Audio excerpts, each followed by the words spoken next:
कृषि विधेयकों के खिलाफ जारी किसानों के प्रदर्शन के मुद्दे पर हरियाणा और पंजाब की राज्य सरकारें आमने सामने आ गई हैं। संविधान दिवस के दिन कैप्टन ने बीजेपी की सरकार पर किसानों के खिलाफ हथियार उठाने का आरोप लगाया।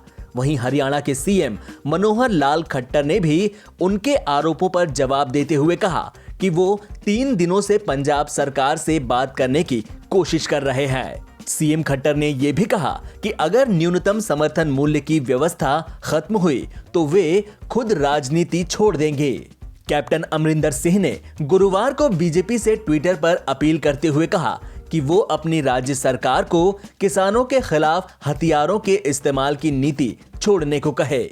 जो किसान देश को अन्न देते हैं उनकी बात सुनने की जरूरत है, ना कि उन्हें किनारे कर देने की।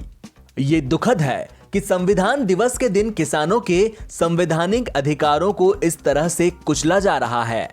मैं हरियाणा की सीएम मनोहर लाल खट्टर से अपील करता हूं कि वो किसानों को शांतिपूर्ण तरीके से राज्य पार करने दें और उन्हें इजाजत दें कि वे शांतिपूर्ण तरीके से अपनी बात दिल्ली तक ले जा सकें। कैप्टन अमरिंदर सिंह के बयान पर ट्विटर पर ही जवाब देते हुए खट्टर ने कहा कि कैप्टन अमरिंदर जी, मैंने पहले भी कहा और अब दोहराना चाहता हूं कि अगर न्यूनतम समर्थन मूल्य पर कोई आंच आई तो मैं राजनीति छोड़ दूंगा।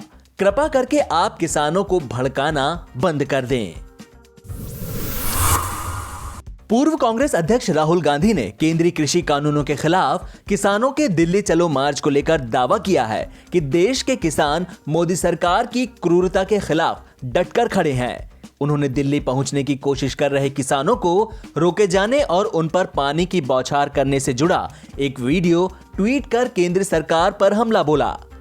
वीडियो के साथ उन्होंने एक जोशीली कविता भी ट्वीट की और पानियों की बौछार की ओर इशारा करते हुए लिखा कि मूसलाधार बरसते पानी में भी किसान तनिक भी नहीं रुक रहे।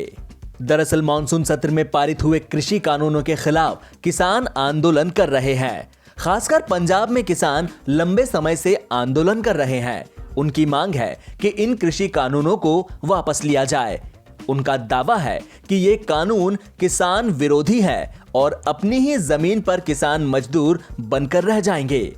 नियंत्रण बड़ी कंपनियों के हाथ में चला जाएगा। दूसरी तरफ मोदी सरकार इन कानूनों को कृषि सुधार बता रही है और उसका दावा है कि इससे किसानों की आमदनी बढ़ाने, मंडियों में बिचौलियों पर लगाम लगाने में मदद मिलेगी। एक कप कॉफी की कीमत से भी सस्ती बताई जा रही ऑक्सफर्ड कोरोना वैक्सीन पर सवाल उठने शुरू हो गए हैं। एस्ट्राजेनेका ने इसी हफ्ते दावा किया था कि उनकी वैक्सीन 90% तक असरदार है। हालांकि कंपनी ने अब मान लिया है कि कुछ लोगों पर दी गई वैक्सीन की डोज में गलती हुई थी।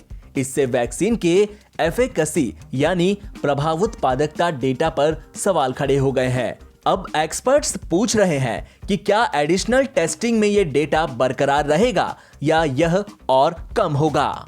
वैज्ञानिकों ने कहा कि एस्ट्राजेनेका से जो चूक हुई है उससे नतीजों पर उनका भरोसा कम हुआ है। भारत के लिहाज से भी यह बड़ी खबर है क्योंकि सीरम इंस्टीट्यूट ऑफ इंडिया इसी वैक्सीन को कोविशील्ड नाम से लाने की तैयारी में है। अगर यूके में ट्रायल डेटा पर पेंच फंसा तो भारत में वैक्सीन उपलब्ध होने में देरी हो सकती है। सोमवार सुबह एस्ट्राजेनेका ने ऑक्सफोर्ड यूनिवर्सिटी के साथ मिलकर बनाई कोरोना वैक्सीन के अंतिम नतीजे जारी किए थे। डोज की स्ट्रेंथ के हिसाब से वैक्सीन या तो 90% या 62% तक असरदार बताई गई थी। डेवलपर्स के मुताबिक औसत प्रभाव उत्पादकता 70% थी, मगर कुछ देर बाद ही डेटा पर सवाल उठने शुरू हो गए। दिल्ली में कोरोना वायरस का कहर जारी है, लेकिन दिल्ली के स्वास्थ्य मंत्री सत्येंद्र जैन ने दिल्ली वासियों को जानकारी दी है कि दिल्ली में पिछले 3 हफ्तों से पॉजिटिविटी रेट धीरे धीरे कम आ रहा है और अब पॉजिटिविटी रेट 8.5% रह गया है। जो पॉजिटिविटी 7 नवंबर को 15.26 थी, मतलब 15.5% से घट के 8.5% पे आ गई है। 40% से भी ज़्यादा की गिरावट है। और मैं आपको बार बार कह रहा था कि भाई देखो, एक दिन से नहीं पता लगता, ये तो वीक टू वीक देखना होता है। और वीक टू वीक लगातार पिछले 3 हफ्तों से जो संक्रमण की दर है, पॉजिटिविटी रेट है, वो लगातार धीरे धीरे कम आ रहा है और दिल्ली में अब पॉजिटिविटी 8.5% पे रह गई है।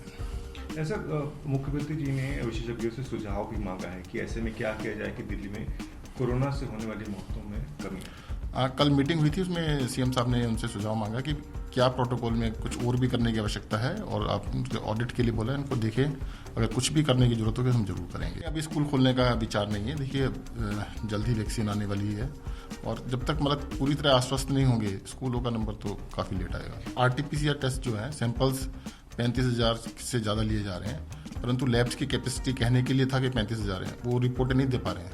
ये समस्या नहीं आ गई है कि जैसे ही RT-PCR के टेस्ट की संख्या बढ़ाई, दिल्ली सरकार ने तो बढ़ा दी, हमें बताया गया था कि लैब्स की इतनी कैपेसिटी है, पर वो 24 घंटे के अंदर रिपोर्ट नहीं दे पा रहे हैं।